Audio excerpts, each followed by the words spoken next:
Ciencia, innovación, tecnología. UJAT Conciencia. UJAT Conciencia. UJAT Conciencia. El espacio de divulgación a través de las voces de sus protagonistas. Iniciamos. ¿Qué tal, amigos? Bienvenidos sean todos a una emisión más de UJAT Conciencia, este programa de difusión y divulgación científica de la Universidad Juárez Autónoma de Tabasco. Me da mucho gusto que nos acompañen, soy Adrián de Dios y de parte de la Dirección de Difusión y Divulgación Científica y Tecnológica de la Secretaría de Investigación, Posgrado y Vinculación, les damos la más cordial bienvenida también con esfuerzos con el Centro de Comunicación y por supuesto Radio UJAT. Nos da muchísimo gusto, les repito, porque pues hemos estado llevando en estas emisiones especiales el programa, pues haciéndolo desde casa y con algunos invitados especiales de lujo que nos comparten su conocimiento y desde su perspectiva hemos ido llevando este tema tan importante que es la pandemia del COVID-19. Y en esa ocasión tenemos el lujo y la oportunidad de platicar con un experto que también es importante recalcar que nos va a orientar sobre la cuestión social que estamos apremiando en estos instantes, y les presento al maestro Juan Carlos León Olán, quien es profesor investigador de la División Académica de Educación y Artes. Y pues bienvenido, Juan, ¿cómo estás? Bien, Adrián, muchas gracias por la invitación, encantado de acompañarlos a todos ustedes y un saludo al auditorio. Muchísimas gracias y pues vamos a iniciar el día de hoy platicándoles también sobre quién es el maestro Juan Carlos, y él nació en Villahermosa, Tabasco, en 1977. Es licenciado en Ciencias de la Comunicación por la Universidad Cristóbal Colón de la ciudad de Veracruz. Cuenta con la maestría en Comunicación Política por el Centro Avanzado de Comunicación de la Ciudad de México. Estudió la maestría en Resolución de Conflictos y Mediación por la Universidad Juárez Autónoma de Tabasco. Es profesor investigador de tiempo completo en la División Académica de Educación y Artes de la UJAT. Se especializa en temas de investigación relacionados con medios de comunicación, campañas políticas, manejo y gestión de conflictos, discurso político, derechos humanos y democracia, de los cuales ha publicado artículos y capítulos de libros. De igual forma, ha participado en diversos foros y congresos nacionales e internacionales. Actualmente se encuentra cursando el doctorado en métodos de solución de conflictos y derechos humanos adscrito al Programa Nacional de Posgrados de Calidad del CONACYT en la Universidad Juárez Autónoma de Tabasco. Y pues vamos a platicar, les decía, en este programa sobre un tema muy importante que a lo mejor lo podemos dejar de un lado porque pues como es tan natural, tan cotidiano, pues tal vez no prestamos tanta atención, y es el comportamiento social durante y después de la pandemia. Y es algo que pues deberíamos prestarle atención, ¿o no, mi estimado Juan? Sí, como bien comentas, Adrián, pues es un tema muy interesante. Me complace abordar este tema que es de suma relevancia para lo que estamos viviendo en este momento, de donde prima la confusión y la conmoción para todos nosotros, ¿no? A mí se me hace un tema que nos debe ayudar a reflexionar sobre la situación que estamos viviendo, una situación inédita, y por lo menos en el tiempo contemporáneo es una situación inédita. ¿Sí? Así es. Con la llegada del SARS-CoV-2, la dinámica con la que veníamos dio un freno inesperado y un rotundo cambio en nuestras vidas. Por ejemplo, tuvimos que adaptarnos a trabajar desde casa, a empezar a valorar lo que es netamente indispensable para nuestras vidas, analizar nuestros hábitos y empezar a comprender que este panorama durará más que los meses que hemos vivido y que dejará secuelas emocionales, culturales y sociales que no experimentábamos desde acontecimientos históricos como las guerras mundiales u otras pandemias. Es decir, es algo nuevo para nuestras generaciones. ¿Cómo se ha visto influenciado entonces y afectado o sacudido el comportamiento social? Podemos dimensionarlo en México y precisamente aquí en Tabasco. Bueno, Adrián, híjole, es complicado hablar de esto porque es nuevo. Pero definitivamente tienes razón al decir que nos ha cambiado esta situación. Nos ha sacado de una dinámica que veníamos llevando y nos ha puesto en una situación de confinamiento social, ¿no? Ha sido, como bien mencionas, un cambio repentino en la vida de cada uno de nosotros y por supuesto que no ha sido sencillo ni para el Estado, ni para Tabasco, ni para el país, ni siquiera para el mundo, porque bien hay que decirlo, esto es una situación a nivel global, no nada más es la situación que estamos pasando en Tabasco y en México, sino esto lo está pasando en mayor o menor medida todos los países, o por lo menos casi todos, la mayoría de los países están sufriendo los estragos de esta pandemia, ¿no? Y yo lo que observo es lo que puedo yo dimensionar o identificar es que se están viendo afectados diversos ámbitos de nuestra vida, ¿no? Pero me interesa particularizar en tres ámbitos, ¿sí? Por ejemplo, en el ámbito social, que es en primer lugar, la familia, ¿sí? Estar encerrados 3 meses o más de 3 meses, ya perdí la cuenta de cuánto tiempo llevamos encerrados, ¿verdad? Bueno, pues supone una dificultad en las relaciones sociales, ¿no? Por decirlo de alguna forma, hemos sacado lo mejor y lo peor de nosotros, ¿sí? Hemos pasado por la frustración, el aburrimiento, la ansiedad y todos los sentimientos que nos ha hecho experimentar esta condición de confinamiento, ¿no? Y también hemos aprendido a valorar lo que antes teníamos, ¿no? Particularmente la libertad, ¿sí? La libertad de tránsito, por ejemplo, la libertad de reunión, que estas libertades, pues por obvias razones, se han visto afectadas por esta situación, ¿no? Entonces ahí tenemos el primer ámbito de afectación, el ámbito social. Ámbito económico, por supuesto. Aquí hay que hacer hincapié que es uno de los ámbitos que más preocupan. ¿Por qué? Porque se trata de el sostén de un país, ¿no? El ámbito económico, lo que sostiene económicamente un país, ¿no? Y en ese sentido, pues podríamos abordar o mencionar, por ejemplo, el tema del home office, ¿no? Que ha sido una estrategia que ha tratado de mantener la productividad de las personas y también de la dinámica la dinámica laboral, ¿no? Aunque, bueno, también muchos negocios que han cerrado sus puertas durante estos 3 meses, bueno, pues han tenido efectos económicos considerables, ¿no? Y esto, algunos especialistas mencionan que es solamente la punta del iceberg, ¿no? Por ejemplo, cuando nosotros en 2007 sufrimos la inundación, pues veíamos el agua que estaba por encima, pero no veíamos lo que estaba abajo. El daño ocasionado por el agua no lo veíamos porque pues estaba el agua, ¿no? Pero una vez que se baja el agua, ¿sí? Que se va el agua, pues empezamos a ver todas las pérdidas que tenemos en nuestra casa, en nuestro hogar, y yo creo que esto puede parecer muy similar a la situación que estamos viviendo, ¿no? Apenas estamos percibiendo los primeros estragos de esta condición, de esta pandemia, ¿no? Y pues esto también lo vemos reflejado en algunos ejemplos de empresas globales que de plano han dicho que van a cerrar. Sí, por ejemplo, el caso del Airbnb, ¿no? Hace unos días anunció que tienen problemas financieros. Sí, esta empresa que se dedica al hospedaje en línea, ¿no? A rentar habitaciones en línea, bueno, pues acaba de anunciar que tiene problemas financieros. Hertz, una empresa de renta de autos que está también a nivel global, se acaba de declarar en bancarrota, ¿sí? Lufthansa también, una empresa alemana de aerolíneas, pues también acaba de anunciar su inminente bancarrota, ¿no? Entonces ahí tenemos un ámbito también afectado y de los más fuertes, ¿no?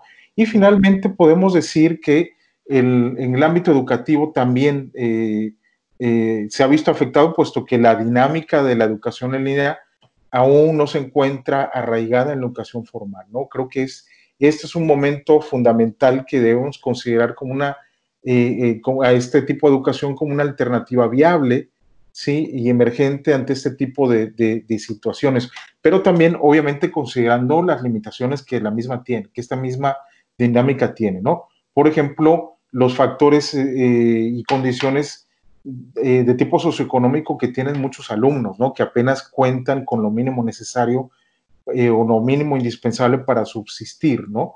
Pues hay alumnos que no tienen, no, realmente no tienen las condiciones de infraestructura para llevar a cabo una buena educación, ¿no? Entonces, bueno, estos tres ámbitos que yo creo que son los más importantes, también habrán otros factores, otros ámbitos, pero yo creo que estos son los que los ámbitos en donde más estamos viendo que está influyendo esta pandemia, ¿no? Y también ¿no?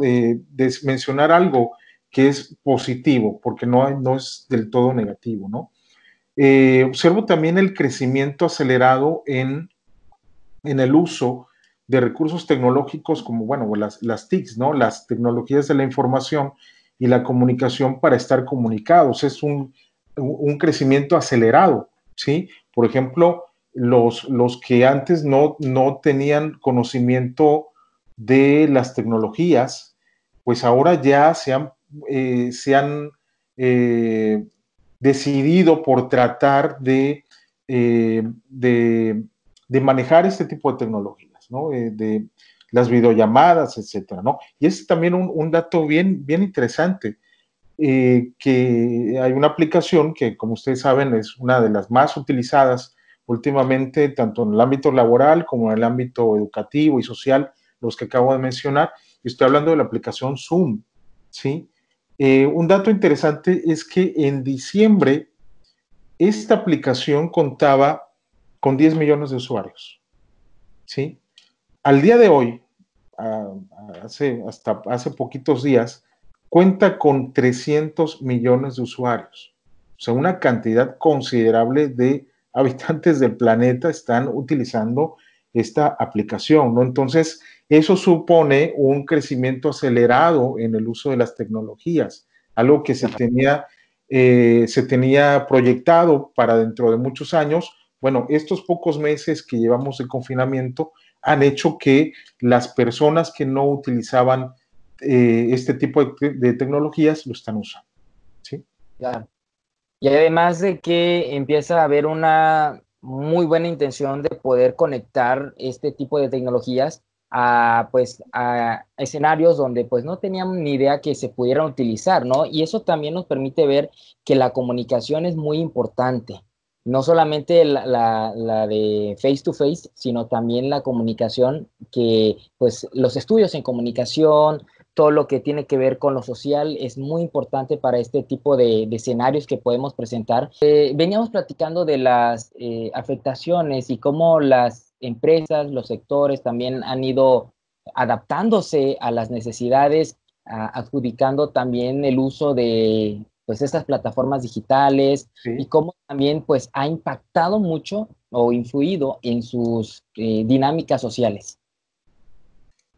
Sí, bueno, definitivamente la tecnología, yo creo que ha jugado un factor fundamental en la forma en cómo nos hemos conectado, ¿sí? A pesar de que estamos en aislamiento, y es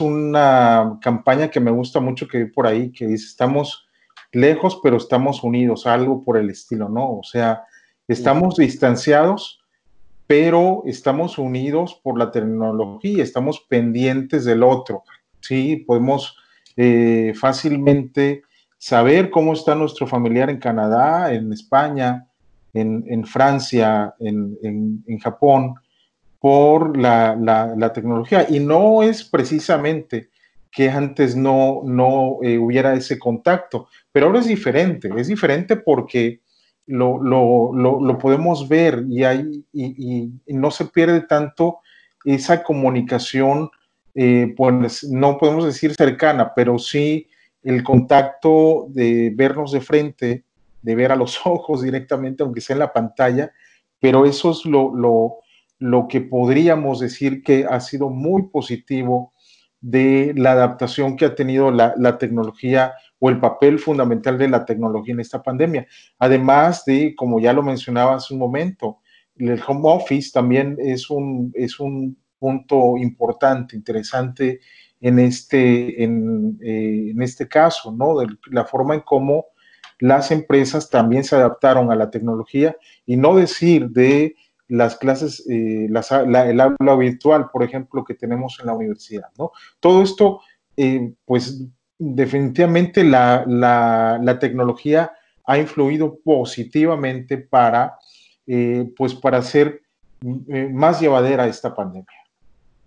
Muchos especialistas también hablan de que el término distanciamiento social no es el adecuado, y lo estamos notando y lo estamos apreciando, porque se enfocaría más a un distanciamiento físico, ¿no?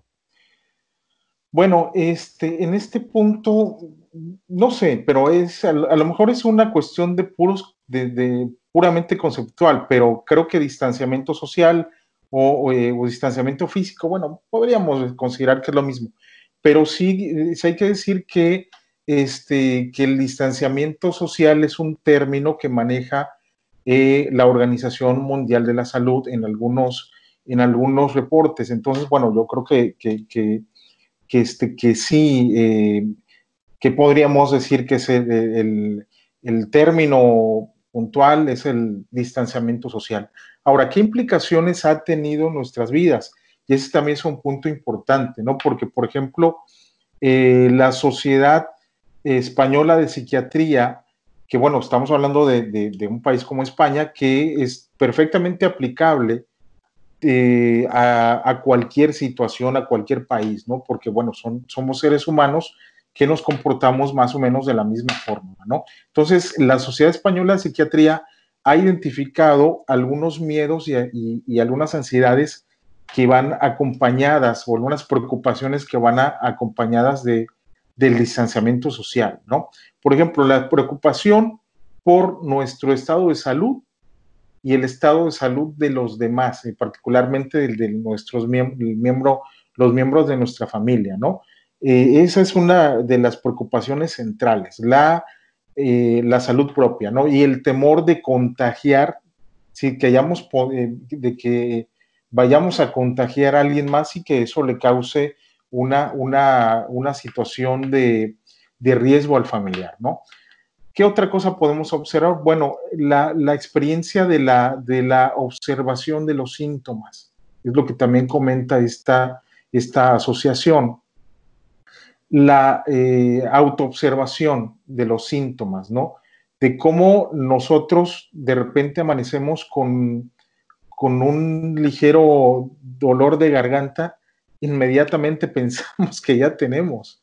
Sí, esta es es un miedo, la constante observación de estos síntomas en nosotros mismos y en los demás, ¿no? Vemos a nuestro padre, a nuestra esposa, a nuestro hermano que de repente tose y ya nos ponemos en alerta porque probablemente esté contagiado, ¿no? Eso es el miedo que causa esto, ¿no? ¿Qué otra cosa? Bueno, el tiempo que estamos invirtiendo, pues se podría decir sin hacer nada en la pandemia, lo que podríamos invertir o lo que estamos perdiendo encerrados sin ir al trabajo, y esto lo que causa son pérdidas de ingresos y probablemente también la seguridad laboral, ¿no? Lo estamos encerrados y podemos en un momento determinado perder el empleo porque pues básicamente la empresa pues está cerrada y no hay un ingreso constante para nosotros, ¿no? ¿Qué otra cosa? Bueno, también otro punto que observa esta asociación, la Sociedad Española de Psiquiatría, es la necesidad de prever el abastecimiento del hogar, ¿sí? El abastecimiento de alimentos, es decir, ir al súper. ¿Sí? Ir al súper se ha convertido en un deporte de riesgo para muchos. ¿Por qué? Sí. Porque todo lo que tienes que hacer para ir al súper, de verdad, en serio, los que tenemos esa misión en casa de ir al súper, pues sabemos de lo que estamos hablando. Es un miedo constante. si es un miedo, provoca ansiedad, si preocupación de saber si la persona que está detrás de nosotros puede contagiarnos, etcétera. Entonces ahí hay una cuestión que implica un miedo en esta situación, ¿no? Sí. Bueno, la exigencia de atender pues a los niños, por ejemplo, a las personas mayores que tenemos en casa, ¿sí? Que ahorita estamos observando que los niños están desatados, ya no aguantan estar encerrados, necesitan salir y eso supone también una dificultad para los padres, ¿no?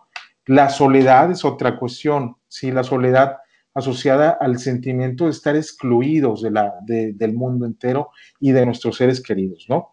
¿Qué otra cosa? Bueno, el malestar o la rabia de lo que hacen los demás, que nosotros percibimos que es por negligencia que salen, pero pues probablemente salgan porque pues tienen que salir a trabajar o hacer alguna otra actividad que no precisamente tiene que ver con un fin de entretenimiento, porque pues no hay cines, no hay plazas, no hay nada. Entonces, pues la gente está saliendo, pues pensamos que para trabajar y eso no podemos juzgarlo, ¿no? También se ha encontrado que las personas que están en este distanciamiento social, pues tienen alteraciones en cuanto a problemas de tipo depresivo, ¿sí?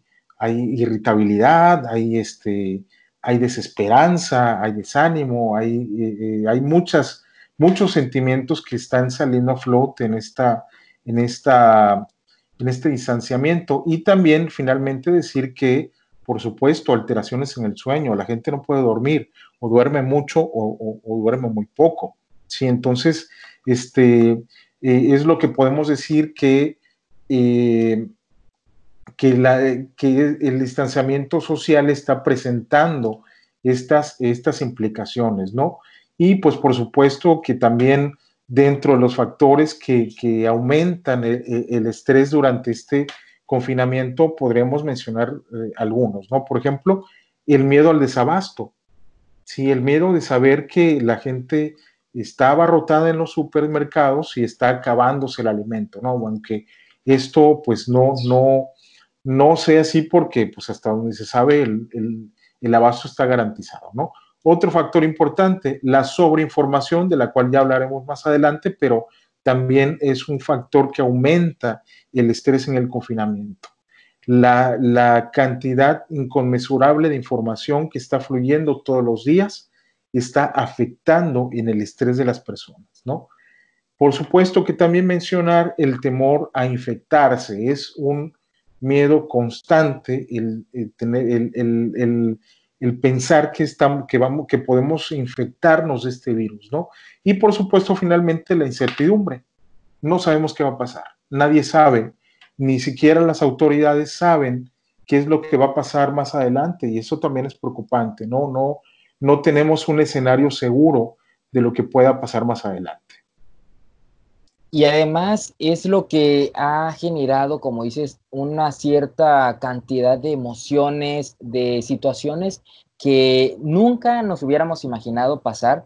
Y desde inicios de la pandemia, de inicios del año, cuando se generaba también pues estos memes que andaban también apoyando a liberar tensiones, a veces hasta alterar más las tensiones que Sí. como mexicanos a veces somos muy susceptibles a esta situación y que también lo vemos de manera cultural, lo vemos también en los cambios de esta misma asociación que nos mencionas, que hace los estudios en Europa, pero Sí. también difiere mucho en muchos casos en nuestro país, en toda Latinoamérica, y también nos lleva a pensar, pues ahorita nos dices que hay una gran incertidumbre de cómo será el panorama al regreso a esta nueva normalidad, ya acercándonos hacia el panorama que vendrá en los próximos meses. Bueno, las secuelas que va a dejar esta pandemia o esta situación de confinamiento es muy incierto. O sea, no hay todavía datos claros, datos precisos de qué es lo que va a pasar. Sí, pero sí es importante establecer que, bueno, tomar conciencia de una situación que viene, que debemos de tenerla muy presente, que es la llamada nueva normalidad, ¿sí? Esta nueva normalidad no es un concepto elaborado precisamente por nuestro gobierno, ni el gobierno de España, ni de Chile, ni de algún otro país en donde utilizan también este concepto de la nueva normalidad, ¿no? Se trata de un concepto establecido por la propia Organización Mundial de la Salud, con una estrategia propuesta por esta organización que se refiere básicamente a una etapa de preparación para seguir enfrentando el coronavirus, ¿no? Por ejemplo, lo que debemos entender es que el cubrebocas va a ser parte de una prenda indispensable, si durante no sabemos qué tanto tiempo.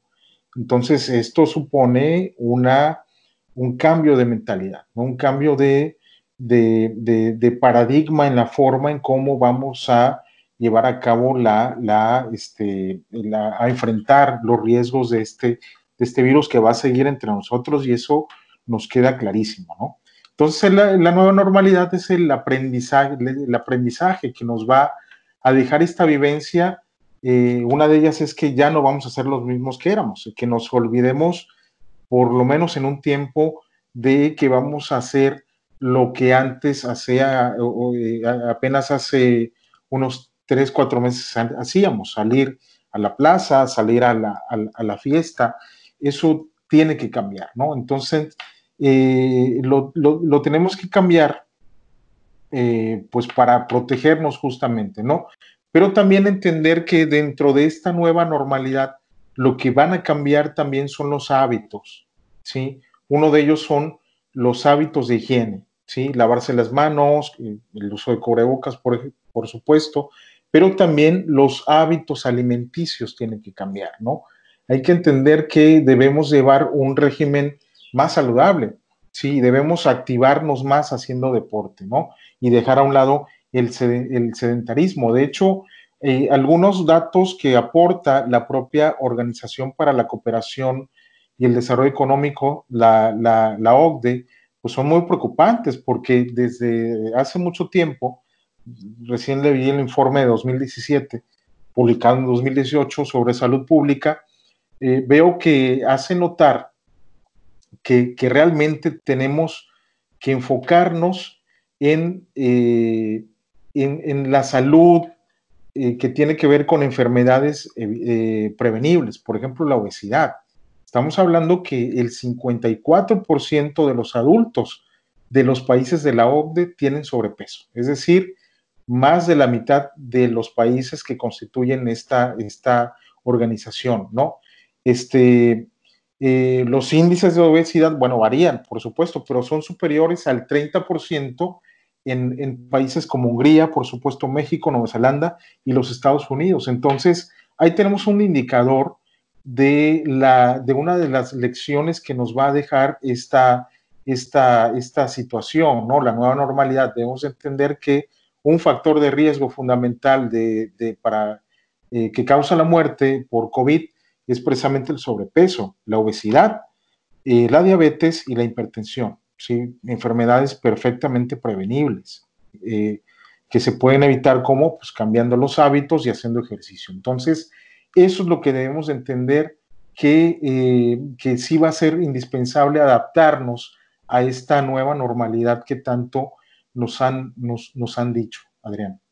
Sí, y además esta misma intención de poder hacer un cambio en cuanto a la forma de convivencia social con las demás personas. Cuando regresemos de manera, digamos, al 100% a utilizar y a ocupar nuevamente los espacios que utilizamos a inicio de año, pues también va a ser algo con lo que vamos a ir trabajando, porque pues adaptar medidas de limpieza, también de distanciamiento dentro de las mismas áreas, y eso también nos va pues, a costar o nos va a beneficiar en cuanto a las relaciones intrapersonales que podamos ir desarrollando, ¿no? Eso también es un panorama, pues, hasta cierto punto preocupante para las personas. Es preocupante porque somos seres humanos y los seres humanos se relacionan con el contacto interpersonal, ¿no? Entonces, distanciamiento o esta nueva normalidad o la nueva concepción de, de, de esta relación entre personas va a cambiar considerablemente pero es cuestión de adaptación, no importa o no es, no pasa nada si no te saludo de mano, pero pues hay que cuidar justamente eso, ¿no? Y también se viene un panorama fuerte y preocupante para las empresas, porque las empresas van a tener que adaptar su infraestructura a las nuevas, a esta nueva normalidad, ¿sí? Y van a tener que gastar dinero en adaptar, pues, pues toda, el acondicionar las áreas, ¿sí? Van a tener que comprar, pues, equipo de higiene, ¿sí? Mascarillas. Entonces, todo esto supone un cambio en la concepción de la normalidad que veníamos viviendo antes de esta situación. Entonces, todo tiene una consecuencia como te dije hace ratito, no lo vamos a ver ahorita, lo vamos a ver ya cuando empecemos a adaptarnos nuevamente nuevamente a la dinámica de las relaciones sociales.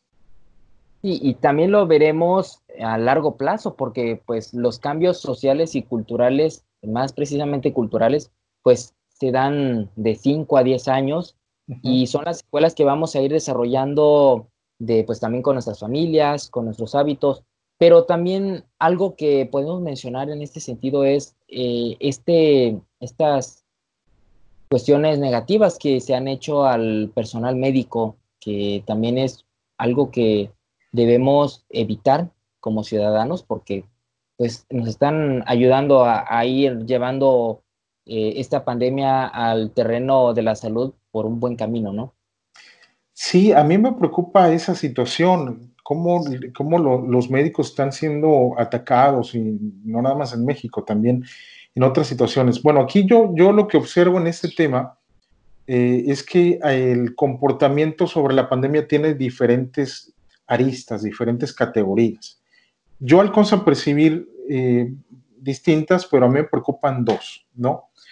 El primer comportamiento que yo observo es aquellos que se muestran escépticos en cuanto al virus, ¿sí? Que piensan que son teorías de la conspiración, que es mentira, inclusive se atreven a negar la existencia del virus, dicen, no, es que no existe, ¿no? Entonces es un comportamiento que a mí me preocupa, ¿no? Los escépticos, ¿sí? Pero también hay una postura igual de radical, que son aquellos que se dejan contagiar por la psicosis colectiva. Por ejemplo, la gente que ataca a los médicos está panicada, está atemorizada por todo esto, ¿no? ¿Por qué? Porque piensan o tienen el temor que se pueden contagiar con cualquier cosa, y son pues realmente temores a veces infundados. Por ejemplo, a lo mejor tú sepas, pero me parece que en el estado de Chiapas hace unos días o hace algunas semanas atacaron a una comitiva de personal de salud que estaba fumigando por la cuestión del dengue, ¿sí? Y la gente casi los linchan porque pensaron empezaron a decir que estaban esparciendo el virus con esta fumigación, ¿no? Y también está algo muy reciente, y esto está calientito. El termómetro infrarrojo mata las neuronas, ¿no? Entonces son temores infundados, generados particularmente por la desinformación o el exceso de información que hay sobre la pandemia, ¿no? ¿Por qué? Porque, como bien decía Fernando Sabater en una conferencia aquí en nuestro país, la sociedad estamos en una sociedad hiperinformada, hay muchísima información, ¿sí?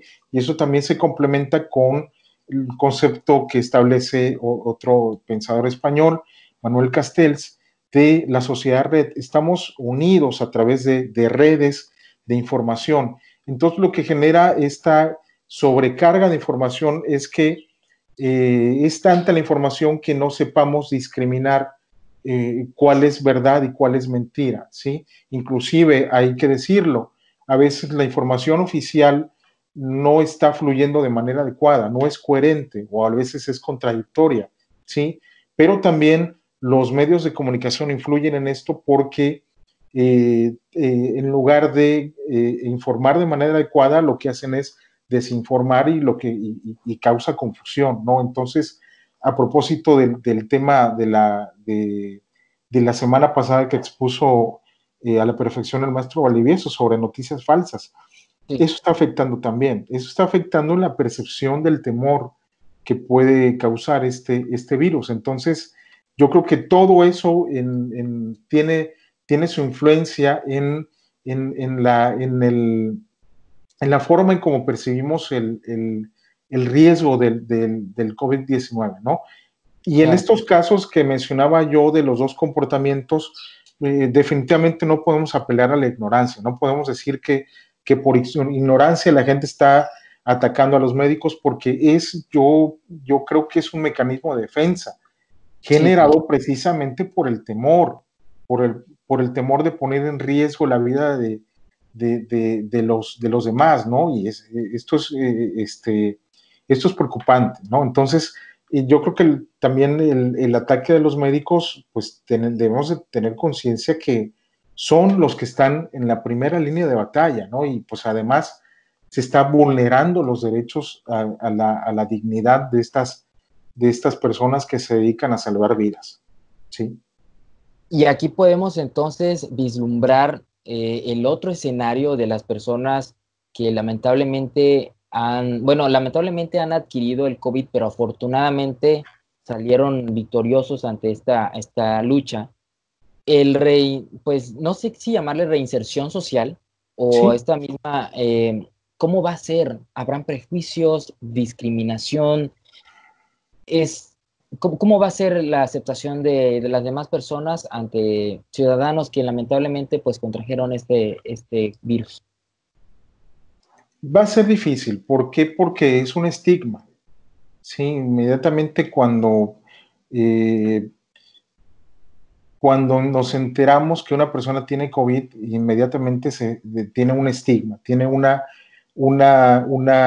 etiqueta de persona contagiosa, ¿sí? Y eso de por sí, ya para la persona que tiene el virus, de tener el virus, es un pesar. Imagínate el rechazo, ¿no? Desafortunadamente sí, se ha identificado discriminación hacia ellos, ¿no? Hay una exclusión social a las personas que tuvieron esta enfermedad y lo hemos observado en entornos muy cercanos, familiares. En lo personal yo lo he observado, ¿no? Pero definitivamente hay que ser empáticos. Sí, pues ellos no tienen la culpa de haber adquirido esta enfermedad. Además, esto representa una vulneración al derecho a la dignidad y a la discriminación, que son derechos contemplados tanto en la Constitución como en los diversos instrumentos internacionales en la materia, ¿no? Sí, pero definitivamente si habrá prejuicios o discriminación, sí, hay que prepararnos en que sí los habrá. Es necesario preparar a la sociedad a través de estrategias de políticas públicas encaminadas a generar un entendimiento y a generar empatía en la población, porque definitivamente sí se nos viene un prejuicio muy grande, tal vez no en el futuro, ¿no? O sea, no para siempre, pero sí un estigma importante, como por ejemplo cuando pasó con el síndrome de inmunodeficiencia adquirida, el SIDA, ¿no?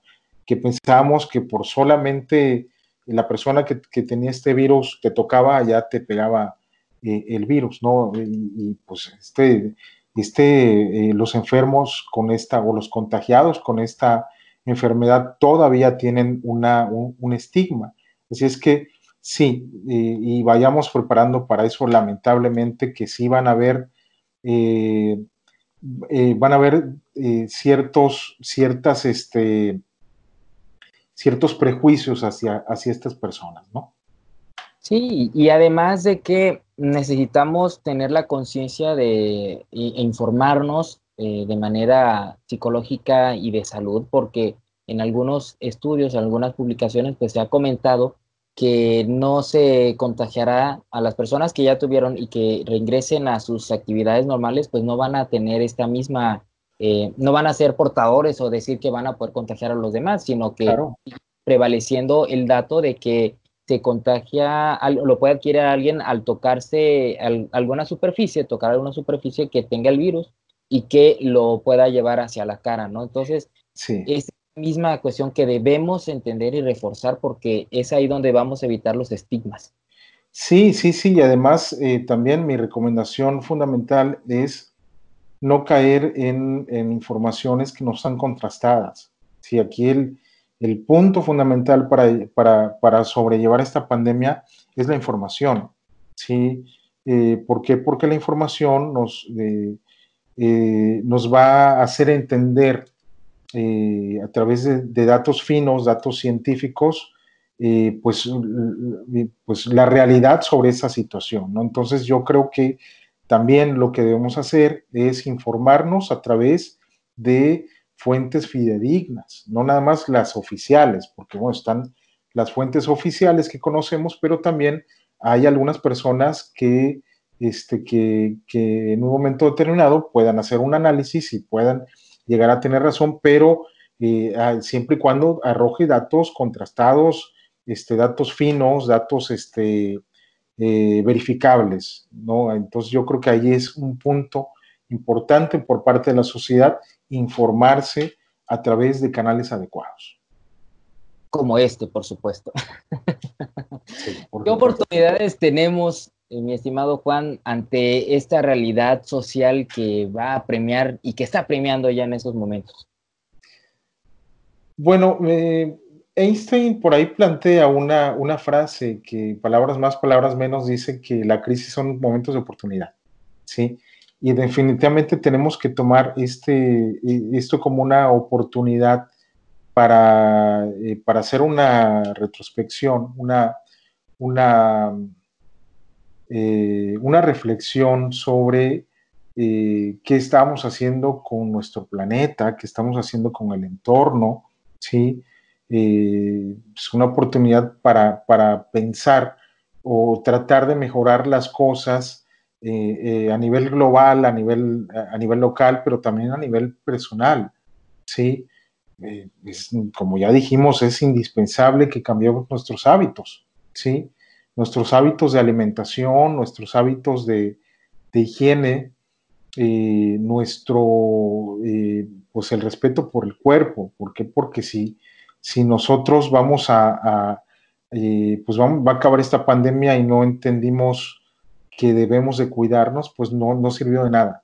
¿Sí? Entonces, yo creo que esto lo que nos tiene que dar, la lección que nos tiene que dar es que ya no podemos ser iguales, si ya no podemos seguir bajo las mismas dinámicas, ¿no?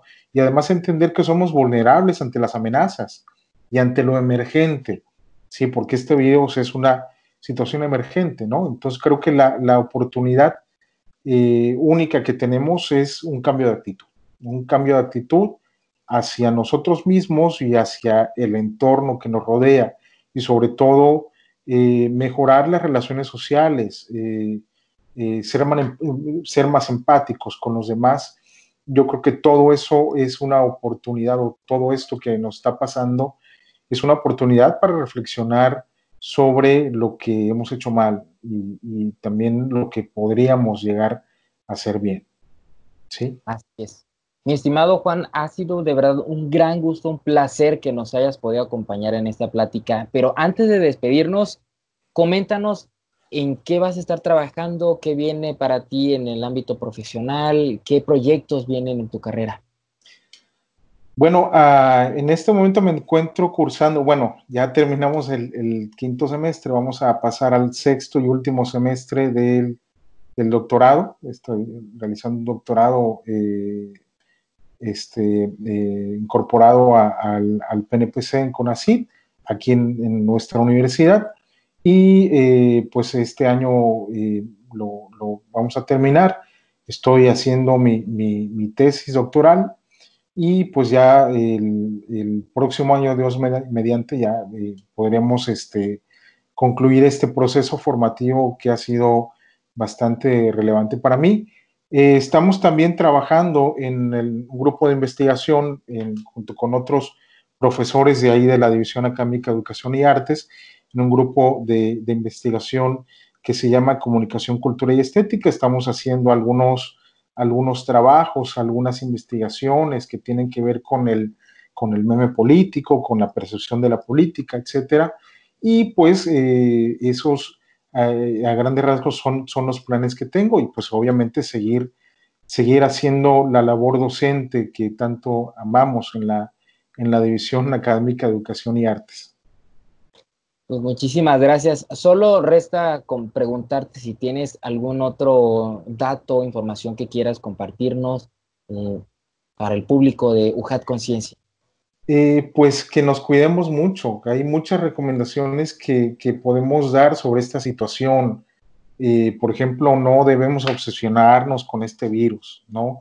Es una recomendación muy importante no estar obsesionados con dedicarle tanto tiempo a la información que prestamos a este virus. Hay que tratar de estar informados, sí, pero no obsesionarse, ¿no? También no caer en noticias falsas, sobre todo información, como ya decimos hace un momento, que no esté contrastada, ¿sí? Y pues tratar de seguir la información que sí está fluyendo de manera puntual a nivel oficial, pero también a través de otros canales importantes de información, ¿no? Pues yo creo que eso podemos recomendarlo para tratar de sobrellevar esta difícil situación. Pues ahí está el consejo del maestro Juan Carlos León Olán, de profesor investigador de la DAEA, y nos da muchísimo gusto poder platicar también de este tema tan importante y decir que la ciencia no solo se lleva a cabo en laboratorios, se lleva también desde el comportamiento social, y esta es la oportunidad para poder mostrar que necesitamos más estudios sobre sociedad y cultura, y nos da muchísimo gusto que puedan desarrollar este tipo de estudios en este grupo de investigadores. Gracias, de verdad. Y nos despedimos.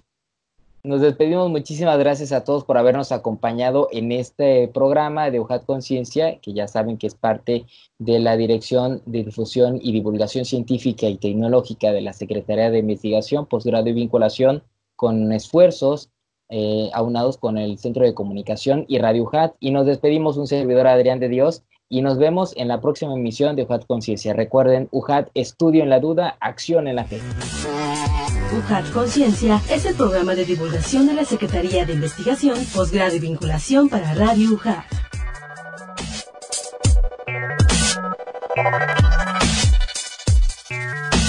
Sé parte de la solución. Quédate en casa. Estudio en la duda, acción en la fe.